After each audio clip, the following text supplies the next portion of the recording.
বাসে, ট্রেনে, ট্রামে, রাস্তায় যাকে আপনি রোজ দেখেন, যার শাড়ি, কপালের টিপ, কানের দুল আর পায়ের গোড়ালি আপনি রোজ দেখেন, আর আরো অনেক কিছু দেখতে পাওয়ার স্বপ্ন দেখেন, স্বপ্নে যাকে ইচ্ছে মতন দেখেন, আমি সেই মেয়ে।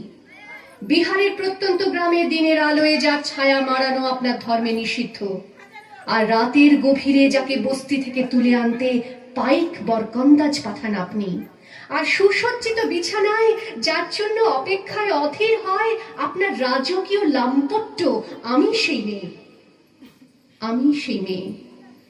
আসামের চা বাগানের ঝুপড়ি কামিন বস্তি থেকে যাকে আপনি নিয়ে যেতে চান সাহেবী বাংলোয় মধ্যরাতে, ফায়ার প্লেসের ঝলসে ওঠা আলোয় মোদির চোখে দেখতে চান যার অনাবৃত শরীর, আমি সেই মেয়ে। রাজস্থানের শুকনো উঠোন থেকে পিপাসার জল আনতে যাকে আপনি পাঠিয়ে দেন 10 মাইল দূরের সরকারি ইদারায়, আর 20 মাইল হেঁটে ক্লান্ত বিধ্বস্ত যে রমণী ঘরা কাকে ঘরে ফিরলেই যাকে বসিয়ে দেন চুলার আগুনের সামনে আপনার রুটি বানাতে, আমি সেই মেয়ে। আমি সেই মেয়ে যাকে নিয়ে আপনি মগ্ন হতে চান গঙ্গার ধারে, কিংবা ভিক্টোরিয়ার সবুজে, কিংবা সিনেমা হলের নীল অন্ধকারে, যার চোখে আপনি এঁকে দিতে চান ঝুটো স্বপ্নের কাজল, আর ফুরিয়ে যাওয়া সিগারেটের প্যাকেটের মতো যাকে পথের দুপাশে ছুঁড়ে ফেলে আপনার ফুল সাজানো গাড়ি শুভ বিবাহ সুসম্পন্ন করতে ছুটে যায় শহরের পথে। কোণে দেখা আলোর গোধূলিতে একা দাঁড়িয়ে থাকা, আমি সেই মেয়ে। আমি সেই মেয়ে, এমনকি দেবতাও যাকে ক্ষমা করেন না, অহংকার আর শক্তির দম্ভে যার গর্ভে রেখে যান কুমারীর অপমান, আর চোখের জলে কুন্তি হয়ে নদীর জলে ভাসিয়ে দিতে হয় কর্ণকে, আত্মযোগে। আমি সেই মেয়ে।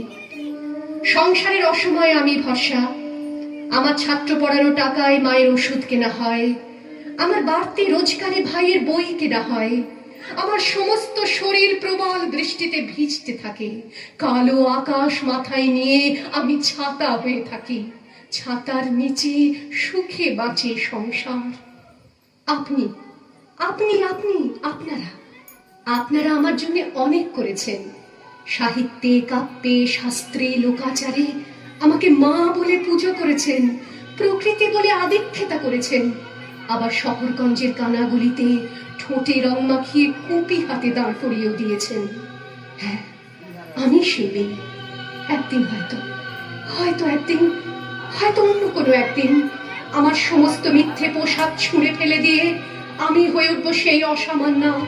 খোলা চুল, মেঘের মতো ঢাকবে আমার খোলা পিঠ, দু চোখে জ্বলবে ভীষণ আগুন, কপাল ঠিকরে বেরোবে ভয়ঙ্কর তেজরশ্মি, হাতে ঝলসে উঠবে সেই খড়গ, দু পায়ের উপরে বেজে উঠবে রণদুন্দুভি, নৃশংস অট্টহাসিতে ভরে উঠবে আকাশ, দেবতারাও আতঙ্কে স্তব্ধ হয়ে বলতে থাকবে